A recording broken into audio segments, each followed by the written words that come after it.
हमारे अंदर जो शक्तियाँ हैं उसमें से एक शक्ति ऐसी है कि जो हमारे को परमेश्वर से संबंधित कर देती है। उस शक्ति का नाम कुंडलिनी है। वो हमारे रीढ़ की हड्डी में जो त्रिकोणाकार अस्थि है उसमें सुप्तावस्था में रहती है। जब वो देखती है कि कोई ऐसा अधिकारी उसके आगे खड़ा हुआ है तो वो स्वयं ही खड़ी हो जाती है, और जिस प्रकार ये रस्सी या ये कनेक्शन जिस प्रकार हम लोग मेन से लगा देते हैं, उसी प्रकार वो शक्ति हमें उस मेन से लगा करके और हमें परमेश्वर से संबंधित करती है। इसी प्रकार हम अपने आत्मा को जानते हैं।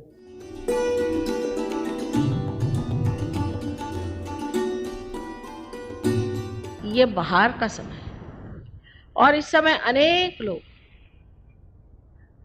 अपने सुकृतों को फलद्रूप होते हुए देखेंगे। आपने जो पुण्य पहले जन्म में किए हैं उसके आज आशीर्वाद स्वरूप आपको आत्म साक्षात्कार होगा।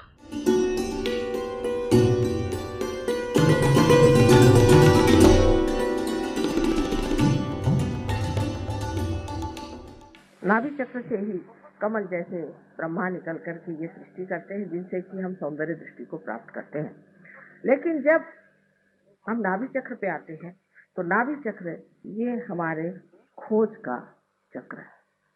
नाभि चक्र से हमने खोज शुरू की। माने ये कि जानवर से ही सोच लीजिए कि उसने खोजना शुरू कर दिया। शुरू में वो खाना पीना ही खोजता रहा। जब वो मत्स्यावतार बन करके किसी ने एक कदम आगे बढ़ाया कि आओ जमीन पे आके देखो, तब उसमें कछुए जैसे जमीन पर चलने वाले, उसमें रेंगने वाले इस तरह के जानवर तैयार हुए। ये खोज बढ़ते बढ़ते बढ़ते बढ़ते मनुष्य स्थिति में जब आ गई, तब उसके अंदर धर्म की जागृति हुई। धर्म की जागृति ऐसी हुई कि हमारे लिए कोई चीज धर्म है और कोई अधर्म है, ये बात सिर्फ इंसान ही सोचता है, जानवर कभी नहीं सोचता। हमारा जो एक छोटा सा सहयोगी एक दिन मुझसे पूछता है कि माँ अच्छा बताइए कि शेर के बच्चों को क्या होता होगा। मैंने कहा क्यों? क्योंकि शेर के बच्चों को शेर कहता होगा कि तुम ये गाय को खा लो, तो वो तो खाते होंगे, तो उनसे तो पाप हो जाएगा ना। मैंने कहा बेटा उनके लिए कोई पाप नहीं, क्योंकि वो तो पाश में पशु है, उनके लिए कोई पाप नहीं। मनुष्य को ही पाप की भावना और मनुष्य को अच्छे बुरे की भावना अंदर से ही प्रकाशित हुई है। और यही धर्म जो है वो जिस वक्त हमारे अंदर जागता है, तब हम कहते हैं कि नाभि चक्र का धर्म 10 धर्म माने गए हैं। और इन 10 धर्मों पर जो बड़े बड़े 10 महान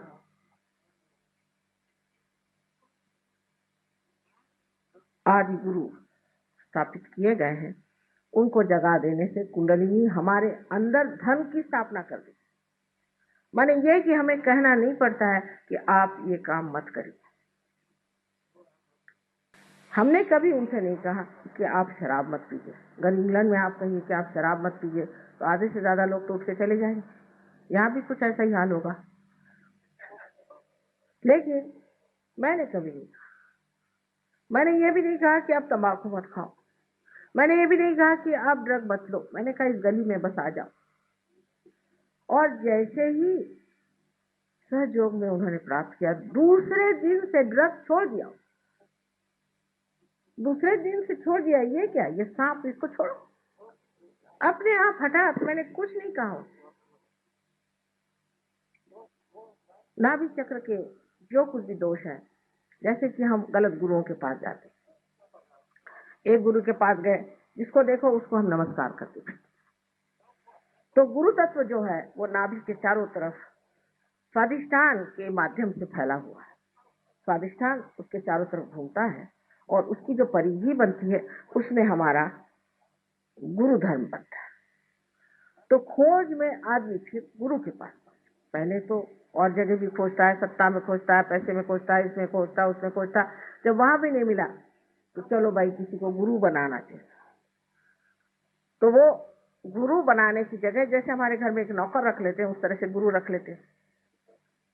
उनके यहाँ रसद रुपया जाते रहता है, इतना रुपया उसको दो, उसका इतना रुपया दो, उनका खान पीन देखो, उन लोग का खाना पीना देखो तो आश्चर्य होता है कि इतना कैसे खा ले। उनकी ये व्यवस्था करो, उनकी वो व्यवस्था करो, और वो आराम से अपने बैंक में रुपया भेजते रहते। उनको भी एक इतना सा भी विचार नहीं आता कि मैं जो व्यवहार कर रहा हूँ क्या ये मेरे गुरु का व्यवहार है। और जो उनके शिष्य हैं, जो उनके आगे नतमस्तक होकर घूमते हैं, उनको भी विचार नहीं आता कि इसका चरित्र क्या है, गुरु जैसा है।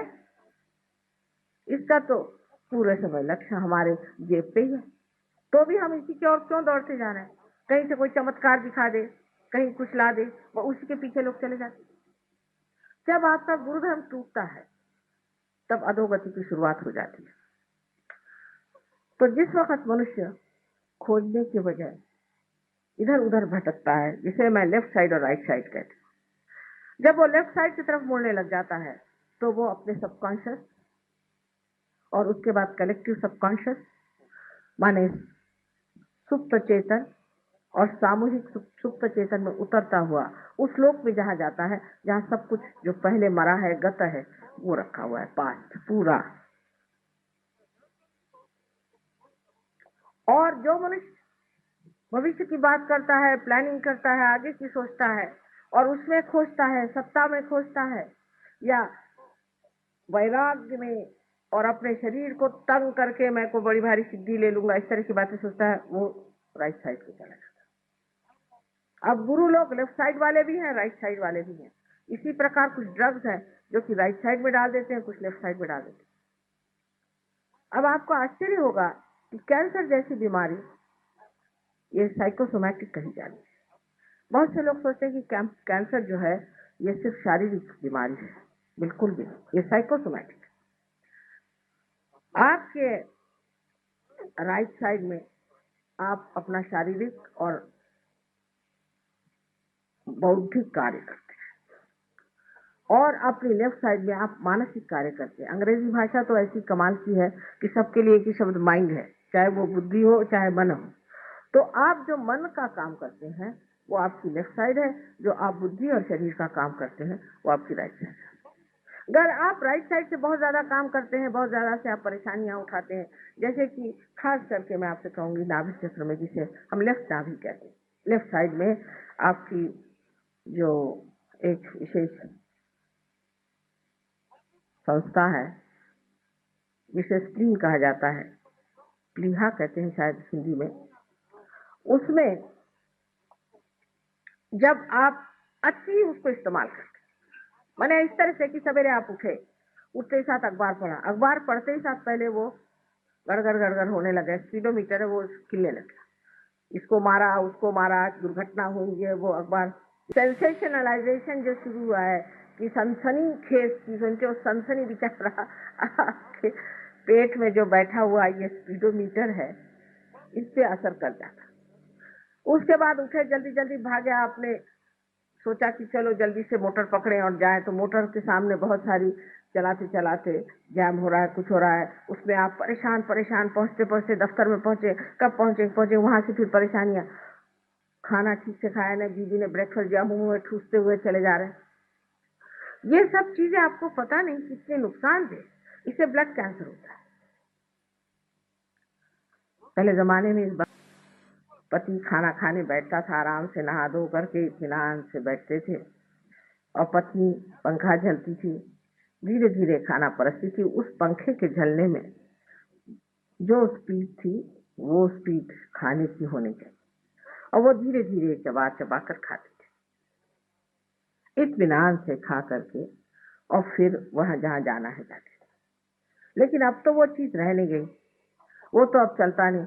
अब तो इतनी, जिसको कहते हैं हेक्टिक लाइफ, कि अभी दौड़े यहाँ, वहां से दौड़े वहां, वहां से दौड़े वहां, इससे आपका स्पीडोमीटर खराब हो जाता है, जिसको कि आपके रेड ब्लड कॉर्पसेस जो रक्त की पेशियां होती हैं उनको बनाना पड़ता है, वो पगला जाता है उस पागलपन में, जैसे कहते हैं गोस क्रेज, और उस पागलपन में उसको समझ नहीं आता कि इस पागल आदमी को किस तरह से मैं ब्लड सप्लाई करूं। अब ये वल्नरेबिलिटी जिसको कहते हैं कि अब तैयारी हो गई आपकी कैंसर, इस वक्त लेफ्ट से कोई सी भी काली विद्या से कहिए, भूत विद्या से कहिए, या गुरु प्रसाद से कहिए, या और किसी तरह की ऐसी चीजों से कोई सी भी चीज आपके अंदर आ जाए, आपके अंदर ब्लड कैंसर स्थापित हो जाए।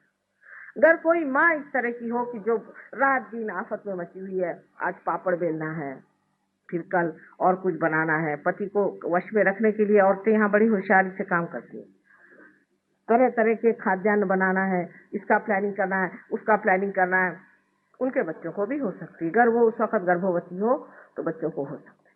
अगर कोई बच्चा हो भी गया ठीक ठाक पैदा तो उसके पीछे लगे, उठो भाई सवेरे उठो, जल्दी जल्दी करो, चलो जाने का है, स्कूल में जाने का है, वो बड़ी मुश्किल से एडमिशन मिला, वहाँ इतना रुपया भर्ती किया।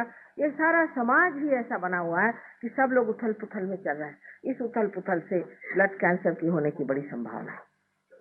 हम तो इत्मीनान में बैठे रहते, और इत्मीनान में बैठने से भी कोई चीज कम नहीं होती, सब चीज ठीक ठाक चलती। हमारे विचार से तो ऐसी कोई बात नहीं कि जिसके लिए मनुष्य इतनी जल्दी मचाए या हड़बड़ी करे। अब इसका इलाज कैसे होता है? इलाज ये होता है कि जैसे ही कुंडली आपके नाभि चक्र में आ जाती है तो शांति रहता है, मनुष्य शांत हो जाता है, शांति पूर्वक सब देखते रहता है, और वो शांति उसको कहती है शांत हो जाओ, शांत। जैसे अब हमें तो जाना है प्लेन में और बाकी सब परेशान है कि आपको जाना है, चलिए चलिए, आखिरी मिनट ये छोड़ वो छोड़। भाई मैंने कहा जाना मुझे क्या, आपको है, मुझे जाना। आप क्या बहुत एंशियस है कि मैं जाऊं? तो छोड़िए, आप मुझे जाने दीजिए, मैं आराम से। अब कभी कभी मजाक भी हो जाता है कि बड़े जल्दी पहुंचे, वहां देखा क्या कि प्लेन अभी 8 घंटे लेट है। मैंने पहले ही कहा था कि क्यों इतने जल्दी से आ रहे हो, घर से आराम से चलो, पहले पूछ लिया होता। लेकिन ये जो हड़बड़ी का स्वभाव है, जो हड़बड़ हमारे अंदर है, एक उसका उदाहरण मैंने दिया कि आजकल के वातावरण में किस तरह से कैंसर के आप एक उसके आमंत्रण के आंगन बन जाते हैं, जिससे कैंसर आप पे असर कर जाता है। अब लंदन में हमने 3-4 लोगों का ब्लड कैंसर ठीक किया, तो मैं ये नहीं कहूँगी कि मैंने किया, उनकी कुंडलिनी का जागरण करके वो ठीक हो गए, मैंने कुछ किया नहीं, उनकी कुंडलिनी जागरूक हुई, वो ठीक हो। लेकिन इस हड़बड़ के सिवाय अनेक और प्रकार के हम दोष करते हैं। जैसे कि अब डॉक्टर लोग तो यहाँ एक से एक, आप जानते हैं कि कितने बड़े बड़े डॉक्टर लोग हमारे साथ लगे हुए हैं, और इनको जब हम समझाते हैं तो ये ऐसे मुंह फाड़ के देखते हैं बात को कि माँ कैसे कह रही, किंतु हम इसे सूक्ष्मता से जानते हैं। आपके अंदर जो सूक्ष्म चीज है वो ये समझना चाहिए कि आपके शरीर में शांति होनी चाहिए, आपके मन में शांति होनी चाहिए, आपके सारे अंग जो है शांति से बने होने चाहिए। हड़बड़ी करने से इस तरह का रोग हो जाता है। पर इससे भी बढ़ के गहन बात एक ऐसी बताऊं, सूक्ष्मता, कि आपके यहाँ भी अभी कुछ डॉक्टर्स बैठे होंगे जो नहीं जानते हैं, न मानते भी शायद न हो, कि जिस वक्त ये स्वादिष्टान चक्र चलता है, इसको एक तो पेट के जितने भी ऑर्गन्स हैं उनको संभालना पड़ता है। मैंने लीवर हुआ, आपके पैंक्रियाज हुआ, और स्प्लीन और किडनीज आदि सबको संभालना तो पड़ता ही है। इसके अलावा ये जो सर में, इसे मेंदू कहते हैं, जो मेद से बनता है, ये जो ब्रेन हमारे सर में है, इस ब्रेन के लिए इसको ग्रे मैटर, पेट की जो फैट है उसको परिवर्तित करके, ट्रांसफॉर्म करके अपने ब्रेन में भेजना पड़ता है। ये उसका मुख्य काम नहीं है, एक और काम है। लेकिन जब आदमी बहुत सोचता है, आगे की सोचता है, प्लानिंग करता है, ये करता है, वो करता है, सबसे उसकी खोपड़ी सोचती रहती है, तब ये कार्य एकमात्र उसे करना पड़ता है और बाकी सब काम बिल्कुल ठप हो जाते हैं। इसीलिए लोगों को लीवर का ट्रबल हो जाता है। सूर्य नाड़ी, और सूर्य नाड़ी बहुत चल जाने से मनुष्य को सूर्य की जहाँ बहुत और ताप हो और ऊपर से सूर्य नाड़ी बहुत चल जाए तो जरूरी है कि बेचारे इस स्वादिष्टान चक्र को इतनी मेहनत करनी पड़ती है कि वो जो एक लीवर है उससे वो देख नहीं पाता, इसलिए यहाँ लोगों को लीवर की बीमारी हो जाती। फिर डॉक्टरों ने उसका नाम बनाया माइग्रेन। माइग्रेन कोई चीज है नहीं, सब बेकार की बात है। इसमें सिर्फ आपका लिवर खराब होने से माइग्रेन होता है, या आप किसी भूत से अगर पीड़ित हो तो भी हो सकता है। ये तो लेफ्ट साइड बात हुई, लेकिन राइट साइड की बात मैं कर रही हूँ। तो इस तरह से आपकी शारीरिक तकलीफें इसलिए ठीक हो जाती हैं कि आप निर्विचार हो जाते हैं। सहयोग में आप विचार बहुत कम करते हैं, विचारों से परे आप रहते हैं। तो जब प्रेरणात्मक जो विचार आता है, उस विचार से ही आप बोलते हैं और उसी विचार पे आप चलते हैं। विचार एकदम जैसे कि रुक जाते हैं। एक विचार उठता है, गिर जाता है, दूसरा विचार उठता है, गिर जाता है। इसके बीच में जो जगह है उसे विलंब कहते हैं। ये विलंब जो है ये वर्तमान है, आज, अभी, इस वक्त, इस क्षण, ये जगह है। हम या तो आगे की सोचते हैं, पीछे की सोचते हैं, तो इसी के कमान पर, इसी के कष्ट पे हम कूदते रहते हैं। हमारे पूरी समय मस्तिष्क चलते रहता है, खोपड़ी हमेशा घूमती रहती है, और उस वक्त बेचारा स्वादिष्ठान मेहनत करके और इस मेद की पूर्ति करने के लिए हर समय तत्पर हो जाता है। फिर आपको डायबिटीज होता है। डायबिटीज भी इसी से होता है कि आप पूरी अपनी शक्ति जो है स्वादिष्टान की अपने सोचने में लगा देते हैं। देहात में मुझे पता नहीं यहाँ है या नहीं, पर हमारे महाराष्ट्र में तो लोग इतनी चीनी खाते हैं देहात में कि कहते हैं कि चम्मच खड़ा हो जाना चाहिए चीनी में, तब कहीं चीनी पड़ी, नहीं तो क्या ये पीने की चाय या दूध है। इतनी चीनी खाते, किसी को डायबिटीज नहीं होता। देहात में किसी को डायबिटीज होता ही नहीं, शहर वालों को ही क्यों होता है। और जो टेबल पे बैठ करके रोज प्लानिंग बनाते रहते हैं और सबका कबाड़ा करते हैं, उनको क्यों होता है। उन्हीं को ये बीमारी क्यों होती है? वजह ये कि आप जरूरत से ज्यादा सोचते हैं। इतने सोचने की कोई जरूरत ही नहीं, पर अगर कोई कहे कि मत सोचो तो हो ही नहीं सकता। एक साहब स्विट्जरलैंड में आए हमारे पास, डॉक्टर साहब नहीं, बैरिस्टर थे, अब तो वो सहयोग में आ गए। वो एक अल्जीरिया के बहुत बड़े बैरिस्टर हैं, वो स्विट्जरलैंड में आए और मुझे कहते हैं कि माँ चाहे मेरी गर्दन काट दो, चाहे मेरा सर फोड़ दो, पर ये विचार ठहराओ, मैं पागल हो जाऊंगा। आज पार होकर के बहुत बड़े आदमी हो गए और अब उनका सारा कुछ डायबिटीज वगैरह सब खत्म। उसके बाद आप हाई ब्लड प्रेशर भी इसी से होता है, क्योंकि किडनीज निगलेक्ट हो गई, किडनीज को आपने देखा नहीं, उसको संजोया नहीं, तो वो भी आपको बीमारियां होंगी। अनेक बीमारियां इसलिए होती है। और सहयोग से जबकि कुंडलिनी आपके नाभि चक्र को प्लावित करती है तो एकदम सारी ये बीमारियां भाग जाती और आपका चित्त बीच में स्थिर हो जाता है। जब आपके अंदर धर्म शक्ति जागृत हो जाती है, तभी फिर हम कहते हैं कि लक्ष्मी तत्व से आप महालक्ष्मी तत्व में उतरते हैं। जैसे कि जहां जहां लोग पैसे वाले हो जाते हैं, एक्सीडेंस आ जाता है, वहां वहां वो अजीब पागलपन में घूमते।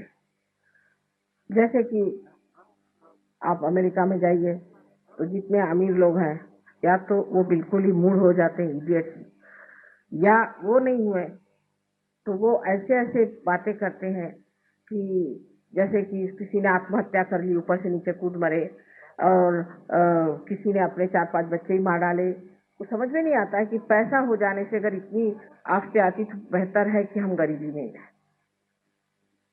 उन लोग की अगर आप बातें सुनिए तो आश्चर्य करेंगे कि ऐसे तो भूतों न भविष्य थी, कभी ऐसे लोग संसार में आए ही नहीं जैसे हम देखते हैं। अमेरिका की बात नहीं है, आप फ्रांस जाइए, कहीं भी जाइए, और यहाँ तक कि जहाँ पर लोग कहते हैं कम्युनिज्म बड़ा फैला हुआ है, ऐसे रशिया में भी एक आफत है। आए दिन बीवी को छोड़ना, आए दिन दूसरी शादी करना, और बुढ़ापे में जा करके सब लोग कहीं ऑर्फनेज में बैठे हो। 10 हस्बैंड किए, 10 बीवियां करी, सब ऑर्फनेज में जाके बैठे। ऐसा समाज तैयार हो जाता है। ऐसे धन को पाने से वो लक्ष्मी स्वरूप नहीं होता। अब लक्ष्मी की व्याख्या कितनी सुंदर बनाई हुई है हमारे पूर्वजों ने हमारे लिए, कि लक्ष्मी जो है वो एक कमल दल पे खड़ी है, माने वो किसी पे अपना असर नहीं डालती, हल्के फुल्के, कहीं जा करके बड़ी सी मोटर ले जा करके किसी को दिखाती नहीं है, लक्ष्मी स्वयं होकर के भी। और एक हाथ उनका दान और एक हाथ उनका आश्रय में होता है, इससे वो लोगों को दान देती हैं और एक हाथ से आश्रय देती है। और 2 हाथ ऊपर में जिसमें है जिसमें कि 2 हाथ में कमल है, गुलाबी रंग के। गुलाबी रंग का लक्षण होता है कि उनके हृदय में प्रेम है सबके। इस कमल का ये अर्थ होता है कि ये कमल में अगर भंवरा, जिसके अंदर इतने कांटे होते हैं और काला कभी न आकर के भी उसमें बैठ जाए तो भी वो अपने अंदर उसे समा लेता है, अपनी सुंदर शैया पे सुला लेता है। वही लक्ष्मीपति हो सकता है जिसमें ये गुण है। लेकिन पैसे वाला, मैं उसको लक्ष्मीपति नहीं मानती। अगर किसी गधे के ऊपर अगर आप रुपया टांग दीजिए तो क्या वो लक्ष्मीपति हो सकता है? लक्ष्मीपति होने के लिए कम से कम ये 4 गुण मनुष्य में होने चाहिए। इस तरह की लक्ष्मी जो है फिर जागते जागते महालक्ष्मी तत्व को आती है, तब मनुष्य खोजने लग जाता है। और जब वो खोजने लग जाता है तब वो ऊपर की ओर उठता है।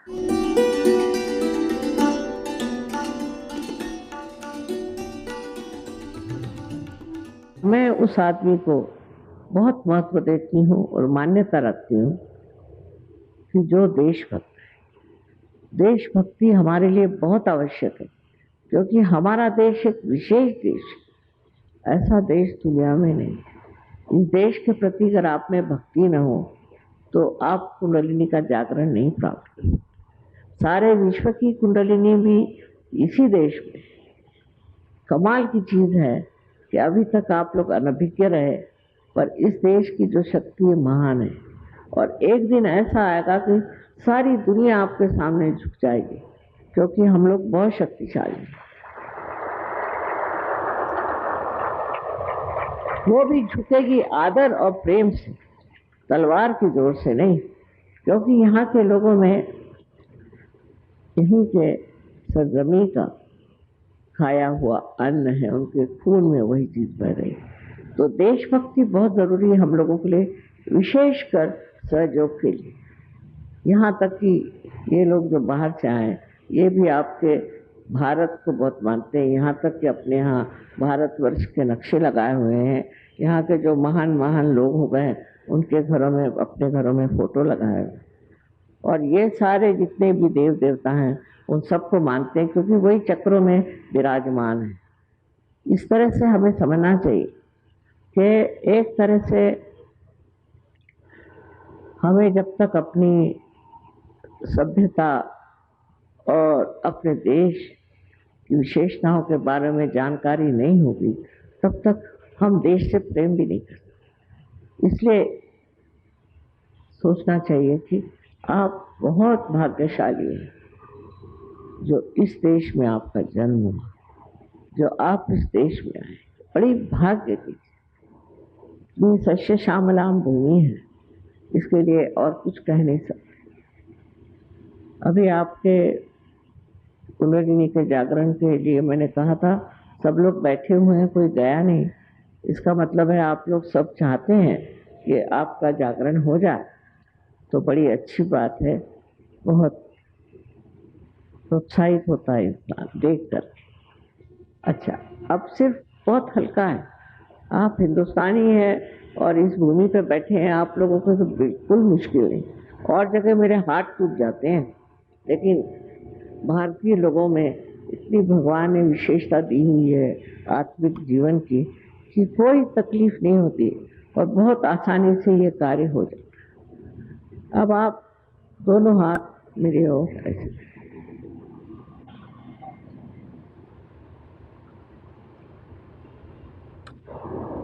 आँख मत बंद करिए। Please don't close your I, just keep both the hands towards me.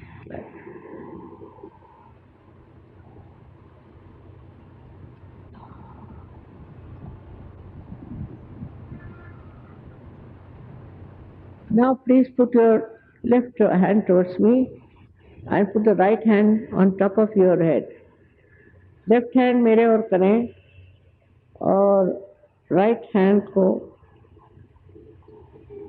तालू के ऊपर, जो एक स्निग्ध सी हड्डी होती है बचपन में, उसके ऊपर पकड़ें और अपने हाथ को घुमाएं, ऊपर नीचे दोनों तरफ घुमाएं और देखें कि उसके अंदर से कोई ठंडी ठंडी या गरम गरम हवा आ रही है क्या। इसी को स्पंद कहा गया है। देखिए, अगर कोई ठंडी ठंडी हवा आ रही है, गरम हवा आ रही है, अब अपना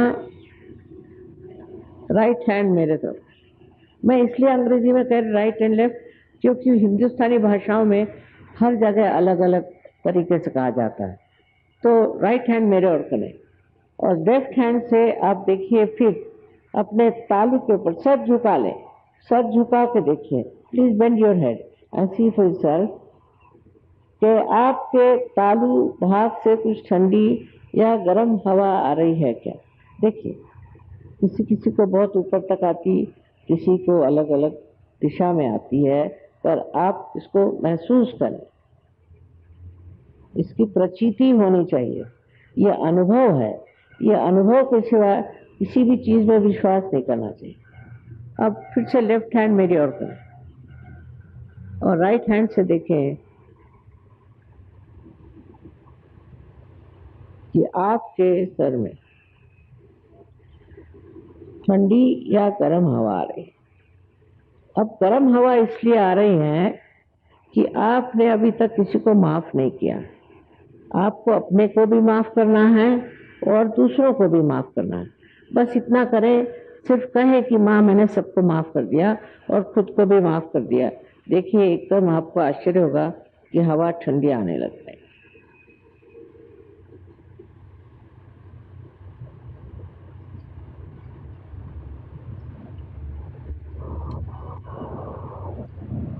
अब दोनों हाथ मेरे तरफ करें,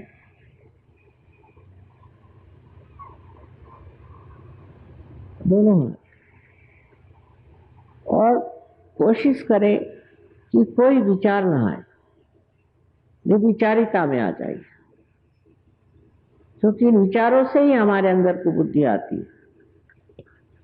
आप निर्विचारों में आ जाइए।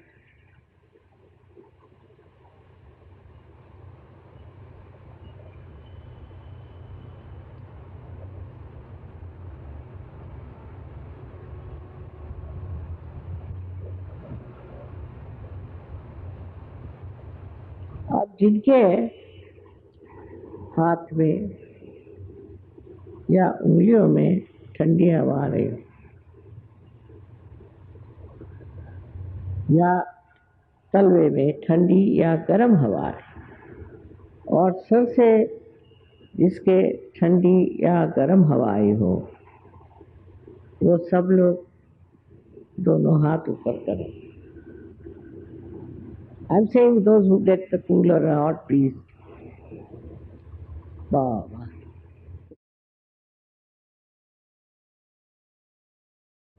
क्या कहने, अनंत आशीर्वाद है आपको। मैं हृदय से कहती हूँ, अनंत आशीर्वाद है, अनंत आशीर्वाद, अनंत आशीर्वाद। May God bless you all. They all got realization.